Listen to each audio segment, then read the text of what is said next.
for two. Kickers are extra, I give them the boot. Ooh, going for two. Sit back, relax while I grab me a brew. Ooh, now I'm reclining while putting my time and I'm ready to go. My spine is aligning and much my lineups, my bank account grow. I am so rich, but knowledge is all that I'm leaving it with. Ooh, listen to this. Multiple options, how far can I get? Ooh, DFS Dynasty redraft tonight, I'm not finishing last.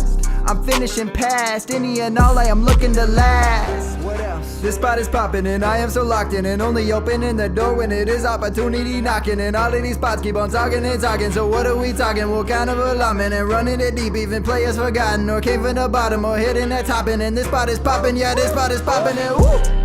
This is the armchair, yeah. Put up your arms, yeah. Sound the alarm, yeah, yeah, yeah. Woo! What is going on, guys, and welcome to episode 351 of the Armchair Fantasy Show. I am your host, of course, Geoff Lambert. You can follow me on Twitter at JeoffLambert77. Of course, we're live here every Wednesday night on the Going for Two Live podcast network on Facebook Live, Twitter, YouTube, and Twitch. And now you can find all of our video and audio content on goingfor2.live. Of course, we're syndicated in all major podcast networks as well. If you're currently watching us on YouTube, please hit that like and subscribe button so that we can get that algorithm up, get our views up, get our algorithm for YouTube to look nice for us. It's much appreciated. I'm here as always with my co-host, Mr. Ryan Searfoss. What's up, Ryan? Oh, not much, man. It's nice to get on the podcast this week. I was off last night. It's weird. I only have one. I'm like my whole week's off from it. That's nice. I'm loving the new theme we got here too. I don't know if y'all noticed the spooky theme that they got. Oh shit! Here. And Jamie, yeah, I'm only here for the song too. I check out as soon as it's over. Yeah. And then Jamie's commenting on Zach's mustache here. It's Ted Lasso, the special guest. He's rocking the Ted Lasso mustache tonight. Zach Pellowski, of course, if you know him as the host of the Going for Two Sunday morning pregame show, and you can follow him on Twitter at Behind the Zach. What's up, Zach? What's up? Good to be here. Good to see you, boys. It's been a while. Love seeing your faces on screen, so I'm excited to be here. Thanks for having me. Absolutely. So for my listeners that don't know who you are, give us a quick rundown of what you do here in the fantasy space, and then explain the mustache as well. I'll start with the mustache first. I think that's the important part. Halloween, Ted Lasso, Ron Burgundy, those are my two costumes. With that in mind, I always like to do a costume where I can grow out a mustache. Maybe next year I'll be, a smaller version of Ron Jeremy, and I mean that in multiple ways. You can you can put on some sunglasses and be a cop with a bad attitude. Magnum PI, that's the one I heard from Gator. That was a little dated for me, but I had Google. You know, any really really short shorts. You can be the guy from Reno 911. Ooh, I've already done the new boot goofing before. That was 2 years ago. That one looked good. That was a fun one. But no, you can find me every morning. Fantasy cheat sheet yesterday and next week, and then every Sunday morning you can find me on the pregame show here on Going for Two. You can also find me on Fantasy and Frames. On Tuesday nights during the Waiver Wire show with Gator, another Going for Two family member there, and doing some stuff on Run Boys as well with basketball. But I'm in my prime right now. We got World Series baseball, we've got basketball starting up, we've got college football going, we've got soccer going, and of course the best for last, NFL. We're right in the prime of it all. Couldn't be happier. Good stuff. And I just thought of another one for you for the mustache. The Liberty Mutual logo guy with the llama or the emu. We really should have done the nonsense. I'm just gonna call you random mustache people's names throughout the show. Yeah, the whole show. Yeah, I love it. I've been called worse things, so I'm okay with it. All right, guys. As always, today's show is brought to you by Underdog Fantasy. Check out their best ball leagues, huge tournaments, private leagues, and pick'ems for every major sport. Use our promo code GF2 as always. You can get a deposit match up to $100. It's as simple as that. Use promo code GF2. Start drafting some best ball teams. They do weekly best balls as well.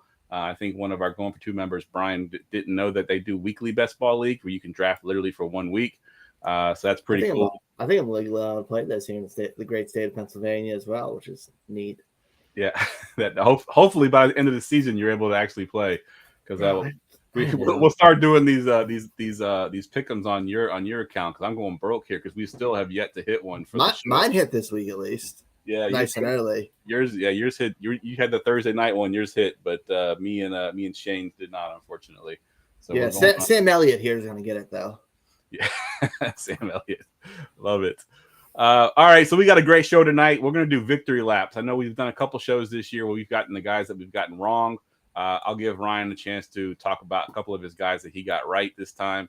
We're going to do some this or that for rest of season. We're going to mention a couple guys, and you tell me who you would prefer rest of season. Of course, we'll do listener questions as always, but of course, kick it off with the nonsense drafts. Attention, everyone. Let's mock draft. So we almost made a switch to the nonsense draft pre-show. We were going to do different names that we can give Zach with his mustache, and I didn't think we can come up with enough of them, but we've already gotten like 10 or 11 names on this show so far, so we probably could have done that. But tonight we are going to be drafting the worst things that people give away for trick or treat. So this could be, going back to your days when you were trick or treating. I know neither one of you have kids, which is why I picked this one, because I was really curious. Because I have kids. I have a kid. So there's been some interesting things that have been put in there since she got to the age where she was able to go trick or treating. So we're going to talk about that tonight. Let's go ahead and kick it off here, Zach. You got the 101 here. So what are you going with here?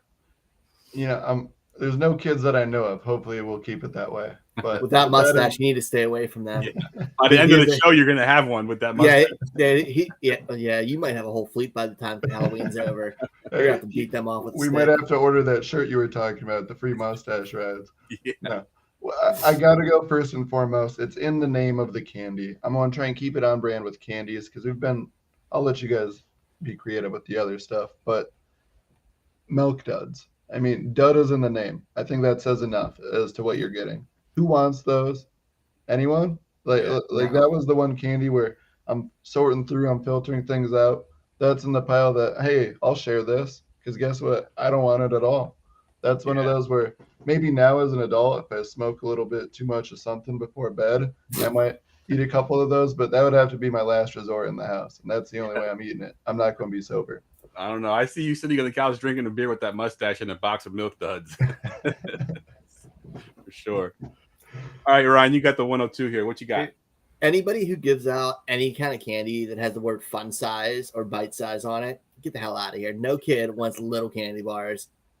It's king size or go home. Yeah. Or you're trash. Full size candy bars or else. Yeah. I want a trick or treat in your neighborhoods. I was getting robbed as a kid then. I wasn't getting full size bars. Dude. I was like the one good house.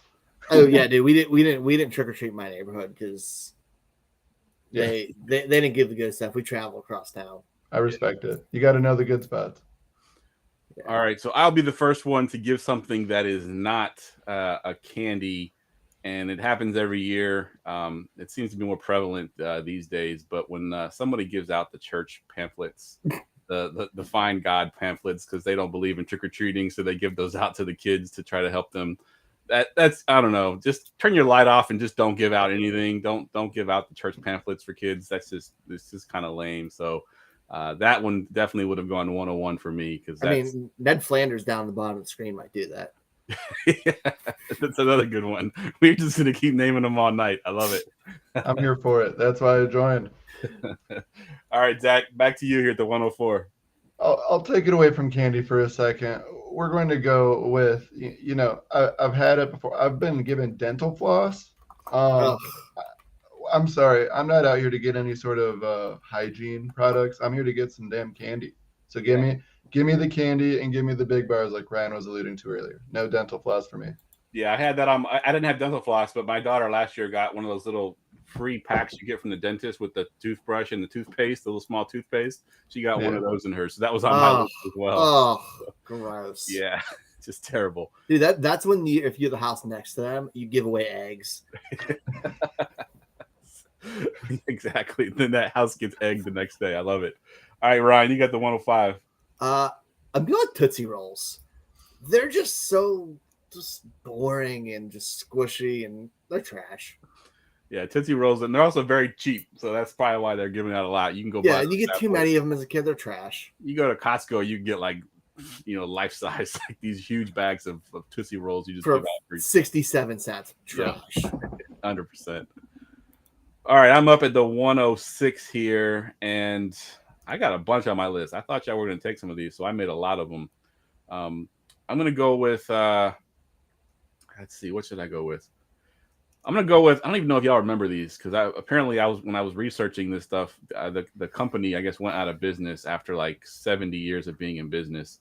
Did y'all ever have Necco wafers? Necco wafers. I love Necco wafers. I hate Necco wafers. They look. I see Zach's face looks confused. They look Who's kind of this? like Smarties, but Okay. they're like bigger and they're like flat. And they're dusty. I They're can't like explain it. chalk. Yeah, they're like like eating chalk. Exactly what it is. It's like eating chalk. I'm glad I haven't experienced them. No, Yeah. thank you. Yeah, They are terrible because I used to think they, in your head you want them to taste like Smarties or Sweet Tarts, and they don't. But apparently Ryan likes them. So, but yeah, they were never my favorite as a kid. I always hated getting those. All right, Zach, back to you for your last one here. we're going to go with a healthy option. I'm sorry, I'm not out here in the streets trick or treating trying to get some healthy, nutritional value. I'm trying to get some sweets. I'm trying to get some stuff that's going to make me blow up a toilet for the next few days. Give me way too much sugar and I'm going to eat it all. But I don't apples, especially. I don't know how many times I was to a house as a kid and they're dropping an apple in there. I'm like, oh great, thanks. Yeah. That's what I'm really here for. Yeah. I can eat these any day. They have them at school. They have them at home. They're everywhere. I don't usually see the candy sitting around. 100%. All right, Ryan, number 8. Dude, any of those old-fashioned grandma candies that are strawberry the hard bonbons. things that The strawberry bonbons. Yes, I couldn't think what they were called. Yeah, those grandma candies. They're terrible. They are absolutely terrible. Yeah, those are on my list as well. I hate those things. All right, so I got a bunch of things on my list. We're going to do some honorable mentions at the end here, but the last pick is what I'll take here, and I'm going to go with. So this candy is terrible in its own right, and this doesn't happen quite as often anymore with my daughter, but I know when I was a kid it happened a lot, where they would give out loose candy corn.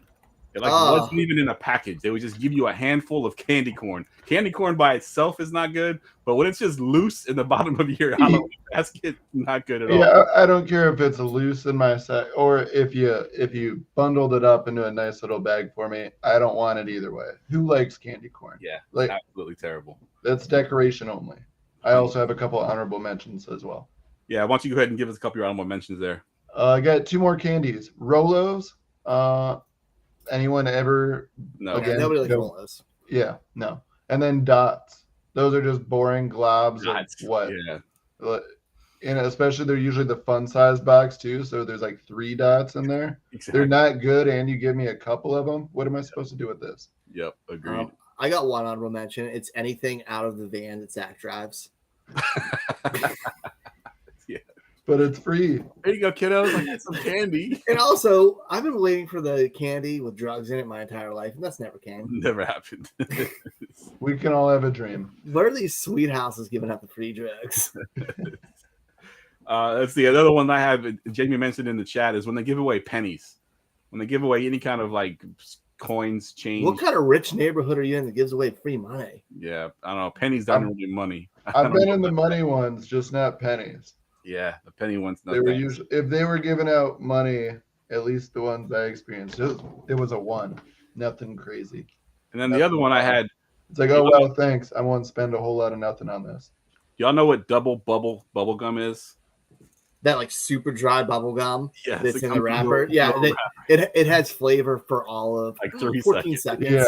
Yeah. You were swapping in a new piece, every minute or so. Yep. I hate the double bubble, but you get a whole bunch of those every year in Halloween because they give them away in those those big bags of mixed candy. All right, let's get to some football stuff. News and notes from around the league. Jamie's got another name for you, Alex Trebek. We're just going to go with this all night. This is going to be a theme all night. I love it. All right, so news and notes. So the first one I got on here is 2 tight ends. Basically, Zach Ertz, Trey McBride. Zach Ertz was put on the IR, so he'll miss at least 4 games. I know I was buying into McBride before the season started, thinking that Zach Ertz would never in his million years play as an older player coming up a major injury. He did. He played well. So my thought is Trey McBride steps into a bigger role here, Ryan. What are your thoughts on McBride rest of the season? I mean, if you love high volume and low efficiency with a chance of touchdowns, he's perfect for you. I think he's playable in PPR is a low tier tight end 10 through 15 because he's going to get volume because all they have there is Hollywood Brown. We saw 6 targets right away, and we saw the inefficiency. It's what we're expecting out of that offense, and I'm fine with it. Like, I'd be not happy starting, but it'd be okay. Does it get any better when Kyler Murray gets back? Maybe, yeah, that should help. I mean, if he's really healthy, but like, if we're in the part after we're getting down the rankings to tight end 9 with Cole Kmet, Jonnu Smith, Logan Thomas somehow still exists, I'm okay starting Trey McBride once we're in that range. Yeah. Because it's all close there. What are your thoughts, Zach? I really like Trey McBride rest of the season. He's someone I've been high on since he was coming out of the draft. I think he kind of got forgotten about because he was drafted to a team that had Zach Ertz, but he was the top tight end in that draft class. And, we've seen Kyler utilize the tight ends a lot. Look at how Zach Ertz was when Kyler was healthy and Zach was healthy. I want to believe that maybe that could be McBride with Kyler coming back. And now with, Zach Ertz out now, I'm optimistic. He's not going to jump into that top tier of tight ends by any means, but I think this is going to be a really exciting time for dynasty value for him, but also, in that Cole Kmet range, I think he can be in that conversation every week.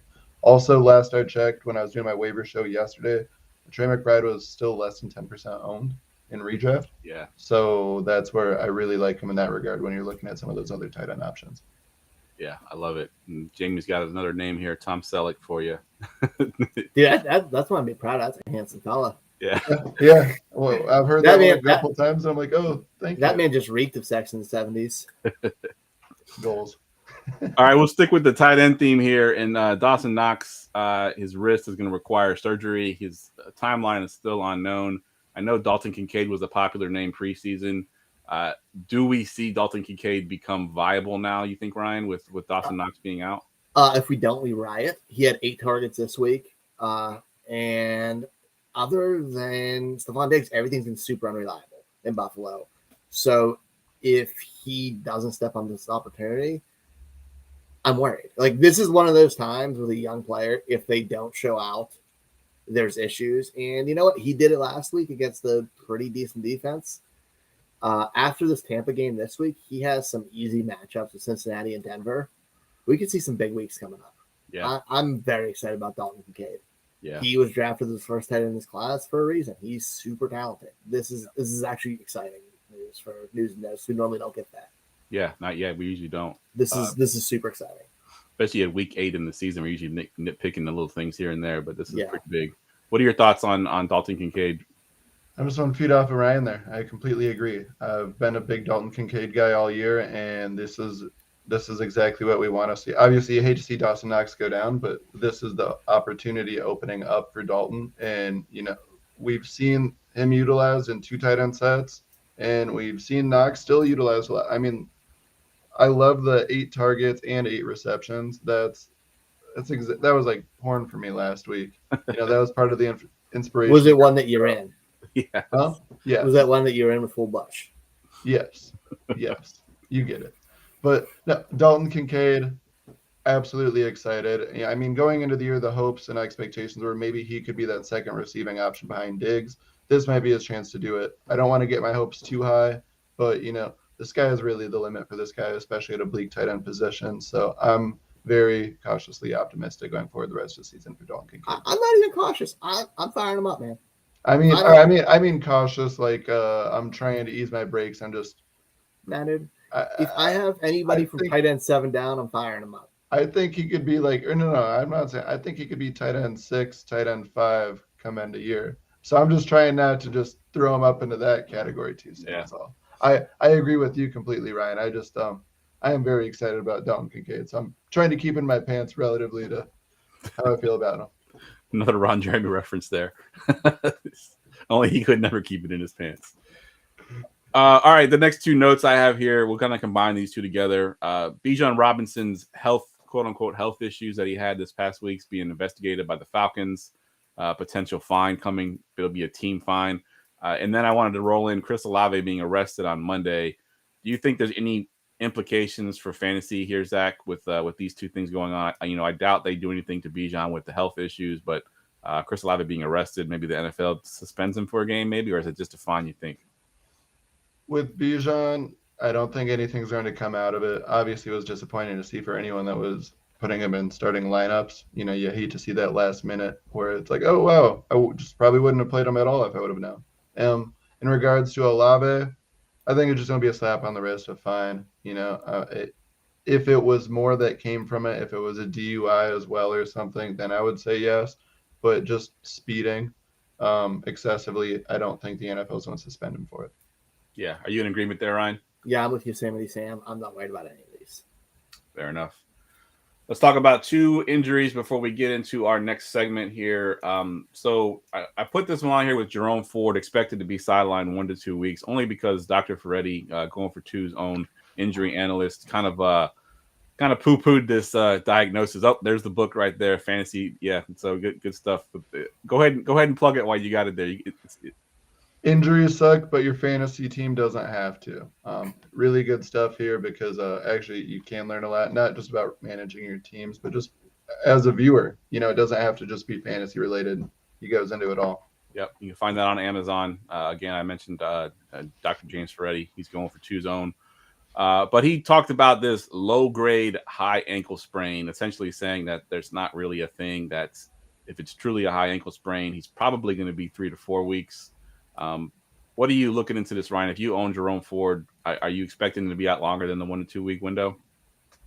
No, the luck in Cleveland probably, but they're starting to give Kareem Hunt a little bit more burn anyways. It's an ugly situation. Like, if I can unload him, I'm going to. Or, it's one of those things, like, he could work out later. I don't feel good about it. I'm not starting him until I see a game with full reps or pretty close to it, I'm not starting him.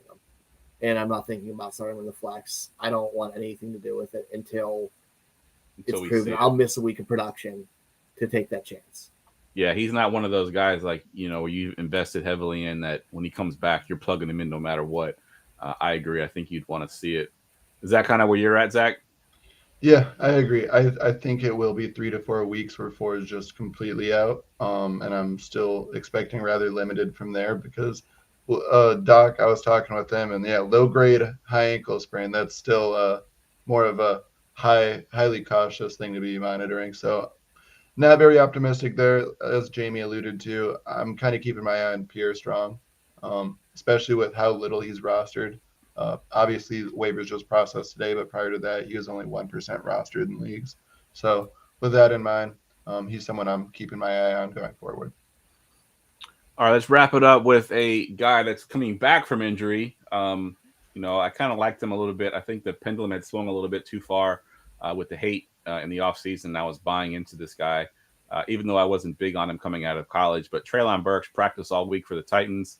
He's coming back to an offense, though, Zach, that is going to have 2 starting quarterbacks, apparently. They're going to mix and match. Is there any chance that Treylon Burks, not this week, but at any point this season, is going to become fantasy viable? Or if you're in redraft league, is he droppable at this point?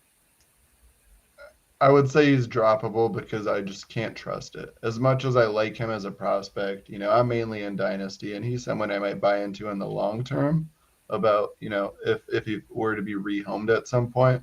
But as long as he's got this quarterback situation in this offense, I'm not going to trust it. And in redraft, I think I can go elsewhere at this point. What about you, Ryan? What are your thoughts on Burks rest of the season? I am actually disagreeing with Midwest Jed Clampett here. I think that with the way this team's imploding and kind of selling off all its pieces, trading Byron today, the rumors of Derrick Henry being traded, them starting a young quarterback. If we're hearing these vets traded, another name that could probably be on the block, which the murmurs are coming, is D-Hop. If that happens, he's wide receiver 1 on a team that's defense is hurting and possibly could lose that RB1 and that in the face of their offense, which means they're going to be playing from behind, and he could be a garbage time hero late in the season. Like, I think it's worth a late pickup or a stash if you have a deeper roster. Just off of that dart throw, this team could go into pure tank mode. Yeah. And that could be good for a young receiver, especially if you get in one of these young quarterbacks who you kind of grew up with when he got drafted. I think there's a positive there. Yeah, that's a good call. He could just be a target monster, a very inefficient target monster, but a shit ton of targets and garbage time counts for us as well. So I love garbage time. Yeah, same. I love garbage time as well. And I agree with some of what you touched on there in regards to, if I have the deeper bench, I don't want to get rid of Treylon for that potential garbage time upside. It's just on those shallow bench redraft leagues, that's where I might be considering some bigger names that would be out there. But yeah, if there's, I would say 10 bench spots or plus in redraft, I'm keeping him. He's not going anywhere. All right, good stuff. Let's get to our next segment. It's a little early for a victory lap. All right, we're doing victory laps. These are guys that we talked up during the season that through 8 weeks at least, we think we are pretty spot on and looking pretty good for the rest of the season. And Zach, you're the guest here, so why don't you go first and give us your first victory lap? You can just call me Earl. From My Name is Earl, actually. And I was feeling lucky, on some of these. I'm glad I have a couple victory laps because I feel just like Earl on that show where you win the lottery and then you get hit by the bus. I have a couple of these victory laps. I have a couple guys that bit me as well. The one that I'm very proud of, he's never failed me, Mr. David Montgomery. Year in, year out, he's doubted. He's questioned. There's always a reason why it's someone else. And he just keeps producing. And he's only played 4 games. He's running back 17 in PPR. He is running back 28 going into the year. But also, he's played 70% or more of the snaps in 3 of those 4 games. And I love that. And also, 16-plus carries, 4 out of 4 games he's played. They're feeding him the rock. They're paying him. He's clearly a part of that offense. And I'm loving it because I could get him for cheap and late in redraft or dynasty, and he's helping me eat in both. I love me some David Montgomery. Yeah. It's like the writing was on the wall that they liked their big running backs last year when everybody thought Jamal Williams wasn't shit. And now they brought in David Montgomery, who was actually not terrible in Chicago. We just have that dirt in our mouth taste because it's Chicago. And he came there and he got that role and he shined. On my other show, we did like our preseason prop bets. And everybody gave me shit because I said the Dave Montgomery with 5.5 touchdowns on the year was just easy money. Well, he got that in like 3 games. Yeah, that's true. I think he had a game where he had like 30 carries, didn't he? I can't remember the exact game it was. Week 2 or week 3, he had like 30 carries or something ridiculous. That's like, old school, like 90s football right there. Gibbs is the handcuff to Monty, not Monty the handcuff to Gibbs. Yeah. At this point in time, that's how it is in that offense. All right, Ryan, give us a victory lap. I'm going to start with one who I just thought should have been high regardless. And it's Evan Ingram. Like he's that true big time threat in that Jags offense. And he is just a smidge out of the top 5, which on our bold takes I called. And I think he's going to finish there, man. Yeah, he's as the season goes on, he's getting more and more involved. And on the flip side, I was the one who said I'm doubling up with a negative one because it's got a cute little negative in the day. I said Calvin Ridley was overdrafted, but I'm victory out them both on how that Jags offense is panning out. And it's still a victory lap. If you said he was not going to be that great, and he hasn't been. After week 1, we're a little bit nervous, but then after that, it's been like, okay, we were right. Christian Kirk is the guy. Just predicted that offense completely. It's not. Yeah, 100%. So my victory lap, if you watch the show at all, you probably already know who it is, and that's Tua Tagovailoa. I went out even beyond just fantasy and said that he could potentially be the league's MVP if he stays healthy all season. He's currently listed as the 2nd highest odds to win MVP behind Patrick Mahomes. That offense has been pretty spectacular. I know they had a couple of down weeks here just recently, but they are a track meet, and Tua is running that track meet, and he's got some great weapons. And I say what you will about Tua. I know people always talk about how he was check down Charlie and this and that, but the last couple of years, if you look at his stats, his advanced stats, he's actually one of the most efficient deep ball throwers in the NFL and has been for a couple of years. People just want to talk about the check down that he had a couple of years ago when he had a different coach and a different offensive scheme that required him to check it down. But he's been playing out of his mind, and I think he'll continue to play that way as long as he can stay healthy. So that's definitely my victory lap. Zach, you got another one? I'm going to keep it in the Detroit Lions house right now. Mr. Jared Goff. I had him at QB 10 going into the year. I don't understand why we were questioning him after last year. He was just a model of consistency week in, week out. Obviously, there are some concerns of whether he could do it at home and on the road. But so far, he's got 4 out of 5 weeks where he scored or he's been projected 20 plus, and he's beaten that projection. So, and I love that when it's not necessarily these high scoring, sexy games, but it's consistent. I can depend on it. I know what I'm getting, and I managed to get them late. Like I said, QB 18 going into the year, QB 8 right now, and there's no stopping them. I'm sorry. Obviously, the Ravens did this 1 week, but week in, week out against those shitty NFC North teams, I'm feeling really good about him. Yeah, I love it. He's new Kirk Cousins. He's new Kirk Cousins. Yeah, you agreed. He's better than that. Yeah, we talk about him on the DFS show. You mentioned the whole home and road splits, and this year he's actually been pretty good on the road. The one difference, outlier is that Ravens game, but he also did have his running game. If you look at the games that he did succeed on the road, he had David Montgomery back there carrying the ball, 20 plus times, which helps him out. If you have to pass the ball a ton with Jared Goff on the road, it's not going to look pretty, but he's been good overall. So I agree. I like the volume as well. Just one last part. He's thrown at least 210 yards in every game, and he's at least 28 attempts. And so I love the volume there as well. Good stuff. All right, Ryan, you got another one? Yeah, do we have one or two more? We can do two more. We got time for two more. Okay, I want to go with my deep one, who I can't not talk about Brian Robinson. I loved him. I said he was such a steal. His ADP was, I don't know, too low. I can't find. Running back 3292 overall. Yeah, and he is currently sitting in the top 12. And he's a big part of that offense, even as a receiver with the ghost of Antonio Gibson there to scare everybody away. And they wanted him in there last year. We should have listened. Yep, 100%. And then the passing down stuff was kind of surprising because I don't think even you really suspected that he'd be involved in the passing game as much as he has been. He has 32 targets right now. Yeah, that's huge. Impressive. That's third for. Oh, sorry, Ron Robinson. I was looking at there. He's had a little bit of work there as well. Like he's been good. Yeah, I think he's caught 2 touchdowns this year as well. Yeah, 14 targets. I'm sorry. 2 receiving touchdowns. I'll take that. 100%. All right, the other guy I got, I'm going to go homer on this one. I was saying it all off season. Now, injuries have kind of played a part a little bit, but Brandon Ayuk is definitely the receiver one in that offense. It's not Debo. It's not, it might be Christian McCaffrey maybe, but Ayuk has shown that he is, you put him on any other offense it's not as conservative as the 49ers or doesn't have as many weapons as the 49ers, and he's probably a top 8 receiver.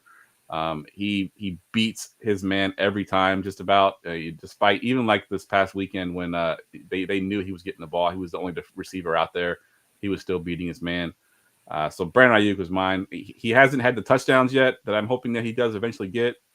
Christian McCaffrey's got 16 straight touchdowns, so it's kind of hard to score when Christian McCaffrey's doing all the scoring for you. But I think once he starts getting those touchdowns too, we'll start to recognize him a little bit better. But he's been really good so far this year. Let's do one more, Zach. Najee Harris. I've never liked him, and I never will. It's bad. I purposefully avoided him, but even my rough projections on him couldn't be this bad. Right now, he's running back 37. I'm looking at in PPR format. He's got 2 weeks in double digits. That's not what you want to see. And only one of those he got because he got that single touchdown of the year. Super uninspiring. I look at Jaylen Warren like the number one running back there. He was a guy that obviously a lot of the community was lower on this year after some poor stat lines last year, to say the least. But still, if he fell far enough, a lot of people were still considering him. Pride myself on just treating him as a do not touch, regardless of where he was falling. And he's showing as much now because stock down week after week. And, this is a guy you can get for scrapped parts at this point. Yeah, I thought I was buying low on him with a second round pick in my dynasty league. And now I'm like, damn, I should have just waited a couple more weeks. Could have got him for a third probably. He's been absolutely trash. Ryan, you got one more? Yeah, I'm still with a guy who everybody was worried about. He finished great last year, but they drafted a rookie in the 3rd round at the same position, and they thought he was going to fall off and drop to ADP running back 16, and that's Kenneth Walker. I said, don't worry, he's a superior running back. He has that explosiveness, and even without a ton of carries, he's still good. but he's still getting a ton of carries. He's the lead back in that offense. It's not close. He's involved in the passing game too. He is a great runner. They're going to keep him involved. It was absurd that he was falling. Yeah, I mean, Sharps, you barely heard anything about him at this point, other than the fact that he's been injured the last couple of weeks. But, I mean, we barely called his name at all. It's been Kenneth Walker show for sure. It's a good call. Ooh, look at us making it big and getting some people trying to promote themselves in here. Yeah, we're getting a little bit of spam in the chat. Yeah, that's a good thing, right? All right. That I shouldn't get for Halloween. Spam. Yeah, spam for sure. All right, so my last one here is a rookie that I was super high on pre-draft. I dipped a little bit when he got drafted to this team, but then the more I thought about it, I started to like him even more. Zay Flowers for Ryan's Ravens. I loved Zay Flowers. He was my draft crush long before, probably in February, before anyone was even really talking about him. I was all over Zay Flowers. He went to the Ravens, and I was kind of like, oh man, I've played this game before with Bateman and a few other guys that I got excited about. But I stuck to my guns. I still picked up Flowers in a lot of my dynasty leagues, and it's paying off now. I think he's going to be super solid for the rest of the season and going forward in that offense. He's the first receiver since I can't remember if it's 73 or 79 was the stat, who's had 50 scrimmage yards in the first 7 games of his career. Wow. That's impressive. And I know the Ravens haven't had a top, I know he's not top 12, but they haven't had a top 12 receiver since 1989 or something crazy. They didn't exist then, but yeah. Yeah. I forget the name. Michael Jackson, I think, is the last top 12 receiver the Ravens have had. That was a long time ago. All right. Let's go ahead and jump into our pick'ems of the week. Prop bet of the week. All right, let me get my screen up here. All right, Zach, why don't we go to you first here? Give us your leg here on the underdog props. Props right now. I am really liking Minnesota against Green Bay. I wanted to work this one out with you boys specifically as to what we jump on with this game, but I'm expecting big time things from Minnesota, and I really want to jump in on some sort of offensive prop. No, I'm talking about for Minnesota. I want to jump on either. I was either looking at 1.5 passing touchdowns for Kirk Cousins, or I was going to jump on Jordan Addison of some sort. That's where I wanted to kind of talk that part out with you too.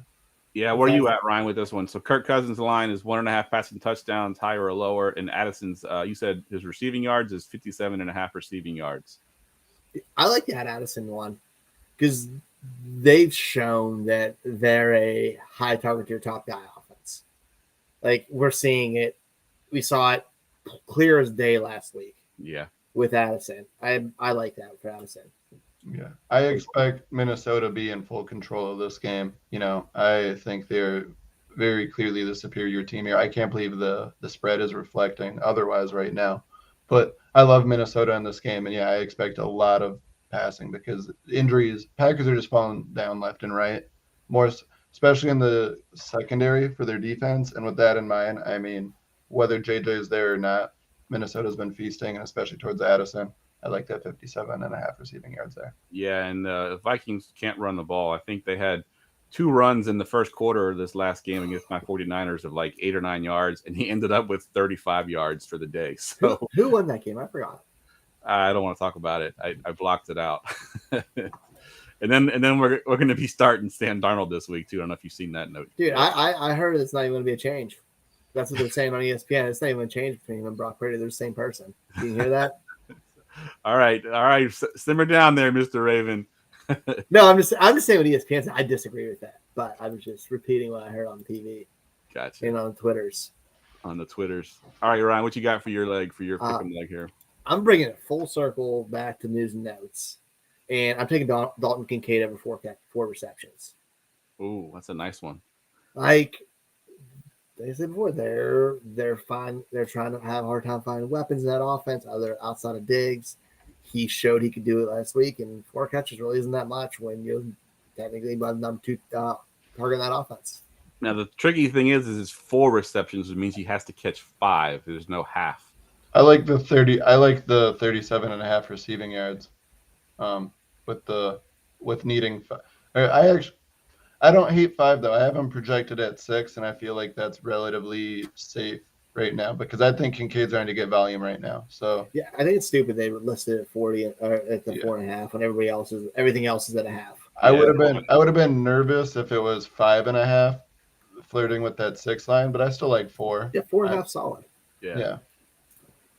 All right. So I had a couple different options here. I was hoping that my Niners would have some props, but last I checked, because of the Purdy injury, they hadn't listed any. Yeah, they still haven't. They have no. That's a pretty good problem to have. So I'm going to look at the Kansas City and Denver game. We know how bad the Denver defense is, and I'm going to take. We've done it before and we got burned the last time, but I'm going to go with Pacheco over or higher 66.5 rushing yards against this terrible Denver defense. They're still ranked last in pretty much every category. Pacheco's getting a ton of work. He burned us last time, but I think this week we'll get him at 66.5. It's a pretty good line there. All right, let me drop my $5. Hopefully this week is better than the last 7 weeks. We have yet to hit the show prop bet yet, so wait till we hit it before you bet it. Nah, dude, do it now. Yeah, I think that's. Between Jeff's feeling good today, Bob Belcher's flipping up them burgers, feeling good. We got this. We got this week. All right, let's do some this or that. It's time for this or that. All right, this is this or that, the rest of season version. So I'm going to give you all a couple players, and you tell me which of those players you prefer rest of season. We'll start with the quarterback position and a guy we just talked about, Ryan. 3 guys here: Brock Purdy, Jordan Love, or Sam Howell. Which of those 3 guys do you prefer rest of season? Whew. This is rough, but I'm going with Jordan Love. I like the rushing upside. I think he's slowly improving. They're getting a little bit healthier. I like Jordan Love there. We see some injuries with Purdy, and quarterbacks have that rushing upside when they're young and experienced. I'd rather go with the guy who can run. Fair enough. You're going with Jordan Love. Zach, who you got here? I gotta go with the same, and I don't even feel good about it. I feel gross about it. It's real gross. Yeah, I want to take Brock here. If he was healthy, I think we can all agree it would easily be Brock. If there was no concussion concerns and he was just going to maintain what he's been doing, it's not an indictment on Brock per se, but I think boom bust with Jordan Love, Sam Howell. That's what I see. I expect both these teams to be losing more often than not, and I expect passing volume to be there. It's just about, is Jordan Love making the right read on that safety, where those deep balls when they're trying to come back late or not? Is that going to the right team or not? That's my big concern there. I think there is promise with Jordan Love. It's going to be slow and steady and just baby steps. I think we got to keep the expectations low, but yeah, Jordan Love, and I feel just about as disgusting as this mustache about it. Yeah, I think I got to go Jordan Love too. I think, even if Brock Purdy was healthy, this team wants to play good defense and run the ball. I know he's had a couple good games or good weeks with his stats for fantasy, but ideally they'd want him to throw the ball 20 times or less and just run the ball with Christian McCaffrey and that whole stable of running backs, play good defense, keep the score low. So they're not going to be in those kind of games where he's going to have to put up, 3 or 4 touchdowns. Sam Howell worries me because he is on pace to absolutely smash the quarterback sacks. I think he has 40 sacks. He's been sacked 40 times already. You can't make it through a season like that. How is he upright still? I can't believe it. Yeah, absolutely. I just don't see how he makes it to the entire season that way. So Jordan Love would be my pick as well. I think the upside, you get the upside there, you get the floor with the rushing ability. They're going to be in some games where he's going to pass the ball a little bit more. So I'm going Jordan Love rest of the season as well. And I think we can all agree that we expect a little bit more from Jordan Love if Aaron Jones isn't on a pitch count anymore. So hopefully in the weeks to come, Aaron Jones is back to full health, and that should help Jordan Love a lot. Yeah, agreed. All right, let's go to the running back position, and I'll go to you first this time, Zach. Again, another triple one here. This one's a little bit tougher because these guys are actually pretty good running backs. Bijan Robinson, Breece Hall, or Saquon Barkley rest of season? should I make it seem like I had a hard time deciding on this one? Because this one felt easy for me. This was Saquon by a mile. When Saquon's been playing, he's looked great. It's just a matter of if he can stay healthy. Obviously, it hasn't been pretty for any part of the Giants, but the one kind of consistent part has been Barkley when he's on the field. And I'm going to trust that as long as he's out there, he's going to be the main guy in that offense. So I'm taking Saquon over Breeze or Bijan there. All right. Ryan, is it easy for you? It is not, and I think I'm getting weird on this because I trust what we're seeing, and you can tell what the team's doing. I'm going with Breece Hall. The Jets want to play good defense and run the ball. They hit a game where it didn't work out last week, and he ended up catching 5 passes. I love what we're seeing out of him. He's healthy now. We've seen back-to-back RB3 and 4 finishes. He's a big part of that offense. Like, we had 25 touches and 18 touches in back-to-back weeks as a healthy running back in this offense. And guess what? Their schedule is pretty damn good, minus the Miami games. And Miami still gives up running. And he's involved in the passing game. And they don't have weapons. I love Breece Hall the rest of the season. The Giants are terrible. Barkley, if he gets nagging injuries, he might not come back in time, and he's still having a hard time super inefficient ball, and he's playing bad game scripts. The Jets are at least keeping them in, and I don't know what the hell Atlanta's doing with Bijan. I just don't. I don't trust. I trust nothing. Bijan was the one that I wasn't considering for sure. I want to, but Atlanta scares me, man. Everything they do just doesn't make sense, and it's super frustrating. But I love Breece Hall, man. I think he's a superstar. Yeah. He's moved up my dynasty rankings considerably, and I think he's one of the top 3 to 5 guys to get right now in redraft. Yeah, I'm with you, Ryan. I'm on Breece Hall as well, and Saquon Barkley has been great. He's just had a couple injury scares. He even had one this past week where he went off with, a limp. He had, was kind of walking off with a bum arm. Ended up coming back and being fine, but it just seems like it's always something with him, and I'm just worried that it's going to take one hit and he's going to be out, or the team's going to be terrible and he's just not going to. They're just going to shut him down. Like, why risk? I'm expecting Daniel Jones to have some positive regression at some point, just a little bit, because it's been so bad, and I think that's where it helps Saquon. But I have Saquon at running back 6 because I'm expecting him. I should probably just say praying that he plays out the year. But I have Breece Hall at 9. So that's where, when I'm projecting Saquon so high, that's why it was easy for me. But Breece isn't far behind. Bijan, no, I can't. Right now, I think we all want to see Bijan be good. We want to see him get that full workload. But until we see it, it's hard to want to go anywhere near that. I just don't trust that coaching staff that they know how to use him. I don't know if y'all saw the stat, but for the past couple of weeks, not this past week, but 2 weeks before that, they were running Kyle Pitts 70% in the slot, and he was absolutely crushing it. They lined him up on the outside as an outside receiver this past week more often than not. What are we doing? It doesn't make any sense. He was dominating the slot. Keep him in the slot. It makes absolutely no sense to me. Let's go to a receiver here, and we got some time issues, so we'll skip over a couple of the ones I had listed there. I want to go to this rookie that we just kind of talked about a little bit ago. 2 rookies, actually. Rest of season, Ryan, Zay Flowers or Josh Downs? I'll go with Zay. I know Josh Downs has been really good lately, but they still have Michael Pittman, who, other than last week, they've been using a lot because they just forgot he was there. I guess he just didn't show up in those ugly-ass jerseys. I don't know. But Zay Flowers is a huge part of that Baltimore offense. I think the offense, just from watching it every week, it's starting to make those strides into turning into a passing offense with the Todd Monken system. And I think it's finally starting to click with them getting healthy. And Zay's a huge part of it. And he's their number 1 receiver. Yeah. Yep. I love it. What about you, Zach? What you got? Zach Downs or Zay Flowers or Josh Downs? Zay Flowers. I really like the volume of Josh Downs right now with Minshew in that Colts offense. But as JT gets more in stride, I expect more of that to go towards JT, because Downs is still the wide receiver too there. And Zay Flowers has looked like a star. I'm really excited about him. He was someone I wasn't necessarily the highest on, and I'll admit that coming into the year. Wasn't out on him, but he's earned my respect, and that's where with that in mind, I see a very high ceiling for Zay Flowers. I'm picking him there. Yeah, he was my victory lap, so I'll stay with Zay Flowers as well. I think in this offense, this is a better offense overall.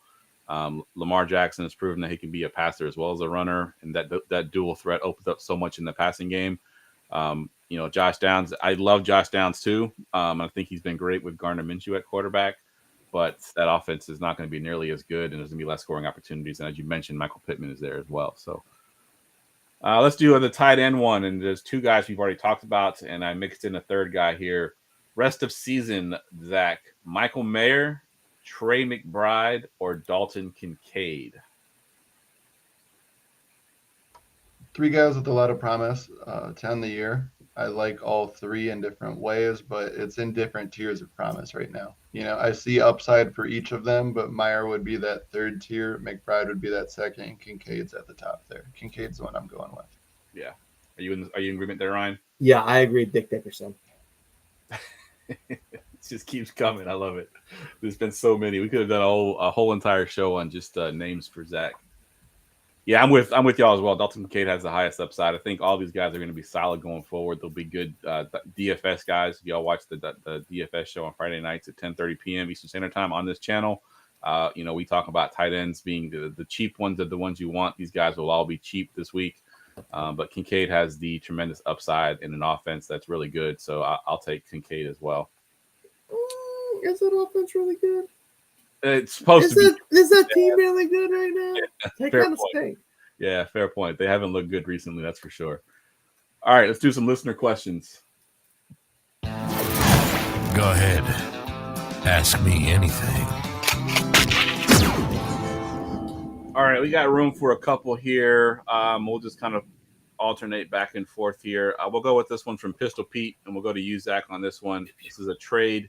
Jahmyr Gibbs and Devonta Smith for Jonathan Taylor. Which side do you prefer there? Now, we have no background. We don't know if it's PPR. We're going to just assume it's a PPR league. It's definitely a redraft league. It's not a. Okay. Redraft Jonathan Taylor. I want all the Jonathan Taylor I can get right now, and I will gladly give that up to get him. In Dynasty, probably the complete other way. But in regards to redraft this year only, I like Jonathan Taylor there. All right. Ryan, this is a sit start for week 8. It's a PPR league, and again, it is redraft. Not that it matters, but for week 8, Drake London or Josh Downs? Man. God, I'm struggling on this one. Probably. I'm believing in Drake London still. I know Josh Downs looked great this week, but it was still off only 6 targets, which means it's big play dependent. I know Drake London's similar to that, but I think his touchdown upside's higher. And we've seen flashes, as ugly as it has, where he's disappeared and come back. But last week he was off, so I think the bounce back's here. Like Josh Downs just hasn't been consistent with Kane. Neither is London, but like the consistency's been a little bit better. And I trust the big body proven wide receiver. Fair point. And I want to get to everybody's name too. The Discord, the first question was from Pistol Pete on the Discord.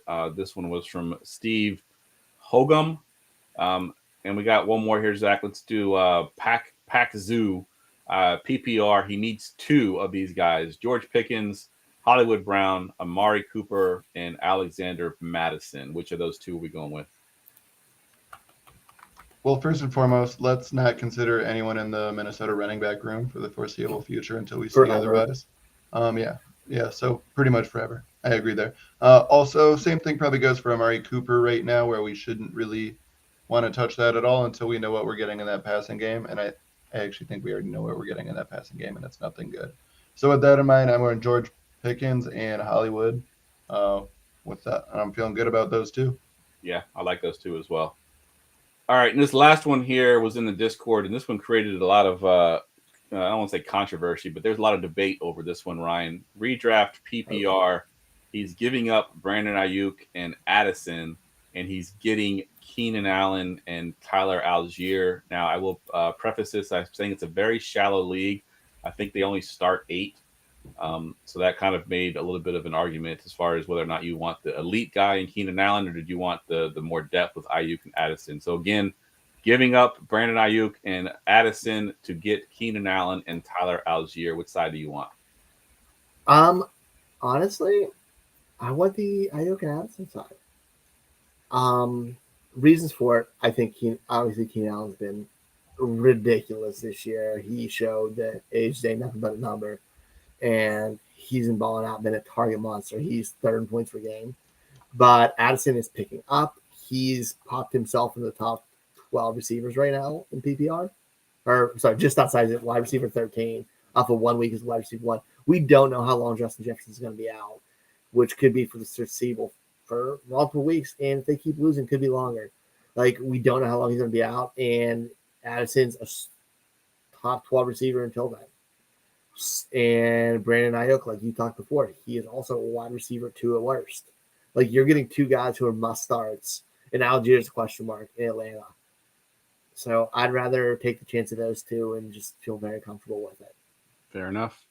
And another name on the from someone on Facebook, Gardner Minshew. I don't know how we didn't think of that one. We were talking about Gardner Minshew on the show, but yeah, your mustache reminds me of Gardner Minshew as well.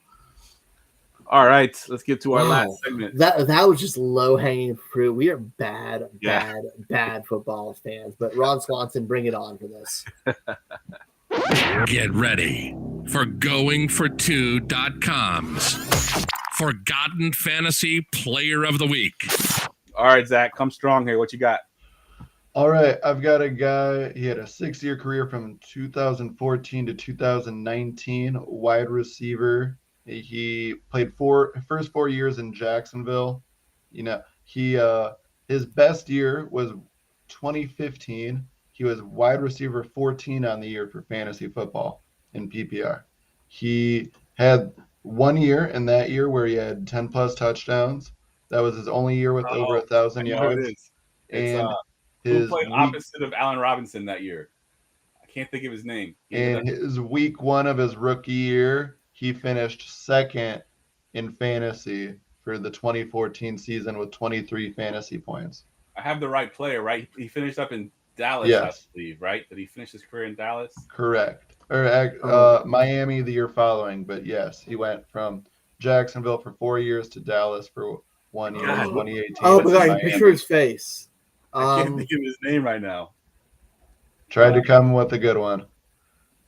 Oh my God, I know who it is. I'm gonna be so mad. That year, I only know this because that year was when my dynasty league started, and I picked up Allen Robinson, and Blake Bortles was the quarterback that year. The year after, obviously, I picked those 2 guys up, thinking I was set for life with my dynasty roster. And Robinson goes on and gets injured, and then gets traded, and Blake Bortles becomes Blake Bortles. I can't remember the other guy's name. I took this guy in my dynasty startup, and this was my first dynasty that year. And I remember, week 1 when he finished wide receiver 2 his rookie year, I was like, "Oh my God, is this happening already?" Nope, didn't last long. But he got my hopes up for a bit. Should I tell you? I mean, I know his name. As soon as you say it, do you have any other clues so we can just think of their name? Let's see. He went to University of Miami. He's 6'3". There wasn't really any signature plays. It was that big week 1. But yeah, 2015, 15 games, 64 receptions on 105 targets. 1,031 yards and 10 touchdowns. He after that only had 3 touchdowns at most. But Jeff got the first name. You got the first name right. It is the other Allen. Yes. Yeah, it's Allen.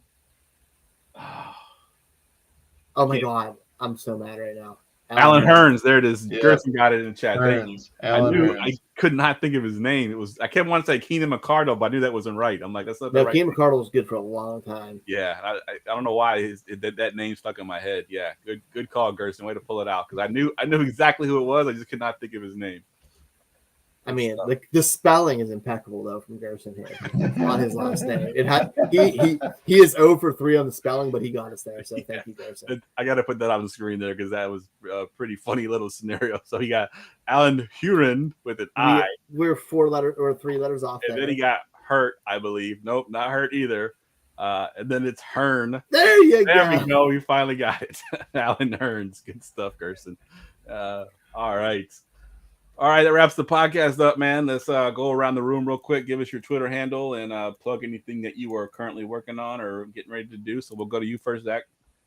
You can find me every Sunday morning on Going for Two Network doing the Sunday morning pregame show where I host that with Jamie.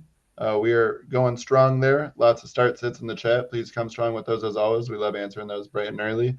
Otherwise, every Tuesday night, I'm with Gator on Fantasy and Frames doing the Waiver Wire show. And then I'm also on Tuesday nights doing the Run Boys Run Pass, where I'm covering NBA games on live stream. Good stuff. Ryan, what you got going on? Oh, same old. Twitter, Fox534, here every Wednesday night over at the Dynasty Big Board podcast on the Rookie Big Board Podcast Network. And thank you so much for Dazed and Confused, Matthew McConaughey, for coming out tonight. I love that you pulled out so many names. Like I was drawing blank. You must have Google in front of yourself. All night I'm like, I gotta think of a good one, and I kept forgetting. Yeah, good stuff, man. All right, so I want to plug real quick. It's glad that Gerson's in the chat because we do have our biggest DFS show of the year every year on the DFS show before Thanksgiving. We do a Halloween costume thing that we do. So Gerson is going to make an appearance. He's been why give me that look, Ryan? So you said before Thanksgiving Halloween costumes. I was confused. Oh, I'm not sorry. Did I say Thanksgiving? I meant Halloween. Yeah, you said Thanksgiving. Yeah. getting ahead of myself. Bro, we're like, I'm on turkey season already. Yeah, no, I've been setting up my charity contest for Thanksgiving all day, so I got Thanksgiving on the brain. Sorry, for Halloween this Friday, Gerson will be back on the show with Tim and myself. We'll have our Halloween costumes. We always have a lot of fun on there, so make sure you check it out if you play DFS. It'll actually be an 11:30 p.m. Showtime this year. So if you want to come check us out right here on this network, 11:30 p.m. on Friday, we'll give you all the answers to the test, as Gerson likes to say. All right, for Zach, for Ryan, for Jeff, we will see y'all next week.